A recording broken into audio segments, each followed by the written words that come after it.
Since time immemorial, persons living with disabilities have wanted inclusion at the decision-making table to champion for their rights. Rights declared under Article 54 of the 2010 Constitution guarantee that persons living with disabilities are entitled to reasonable access to all places, public transport, information, educational institutions, and facilities.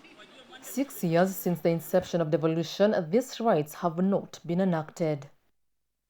Being the citizens' watchdog, I toured the Kenya Institute of Special Education, or KISE, to assess the government's role and delivery in facilitating persons living with disabilities. KISE is the sole institution in the entire country mandated by the Ministry of Education to facilitate all types of special needs. The fully government-funded semi-autonomous agency is equipped with varying specialists to handle various types of disabilities. Any kind of disability in this country, there is an expert here.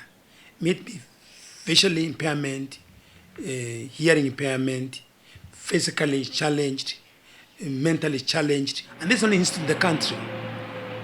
That's mandated by the government, which is an institute of the government. According to the KISE boss, their main challenge is the limited resources at their disposal to cater to the overwhelming turnover of students as they attempt to increase human capital, research, do functional assessment, rehabilitate, teach tech, and produce learning and assistive materials. The situation of the facilities and also the personnel. So it's also a strain in terms of not able to reach those who do not have the knowledge and the information about what we do here. Settled campuses, we have 7 of them. We look forward to make them many more so we can be able to reach other parts of the country. Every county government should have a County Disability Act. Vihiga, which I've just audited the other day, has got one, and the Nairobi County, but it's not properly implemented, and so is Kisumu, and there could be 1 or 2 others. But they should also be given enough money to actually ensure that those both are actually functional, so that they do not become what I call governmenting, where you create sinecure positions in government that without necessarily resolving the problem they were supposed to resolve. Kenya will then witness its first historical constitutional amendment in November 2019. Branded as the Building Bridges Initiative report, a brainchild of President Uhuru Kenyatta and de facto opposition leader Raila Odinga.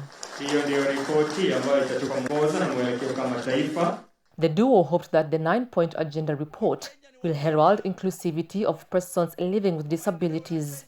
BBI will then cause a rift within the Kenya Disability Parliamentary Association, commonly known as KEDIPA. Let us, for once, be genuine.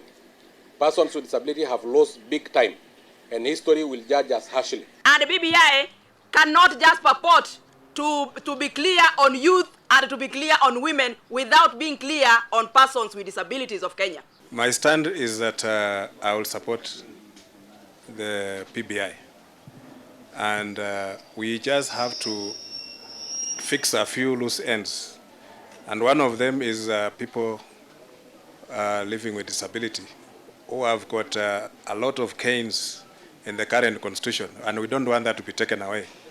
I'm sure it's an oversight. The BBI divide only worsened between individuals and groups such as the National Council for Persons with Disabilities. Sisi kama Disability Caucus, we endorse BBI. Persons with disabilities, 79% of who live in the said counties deserve representation. Yes, we support the initiative, but kidogo tu hivyo kuna waya inaachilia. Tukipata hizo possibility both in the Senate and County Assembly, we are going to support the BBI. Persons living with disabilities have passionately decried the widespread and systematic exclusion they face and made several key recommendations which have been included in the BBI to address this concern.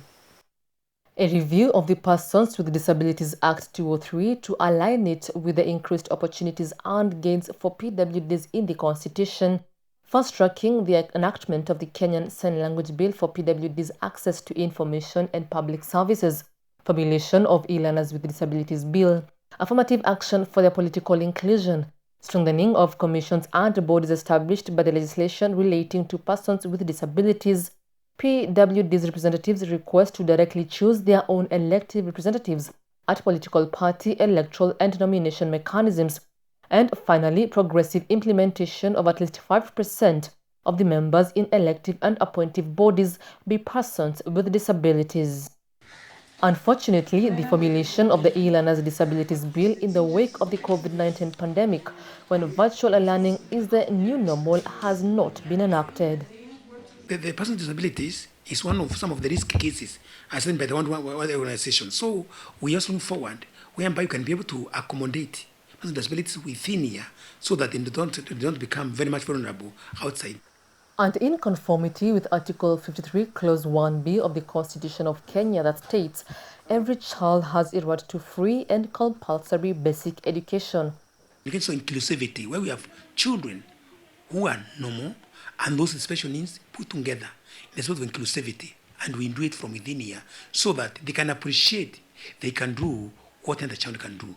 Experts have raised concerns that many countries significantly underestimate the actual prevalence rate of persons living with disability. According to the 2019 census, 2.2% of Kenyans live with some form of disability. Grace Josephine.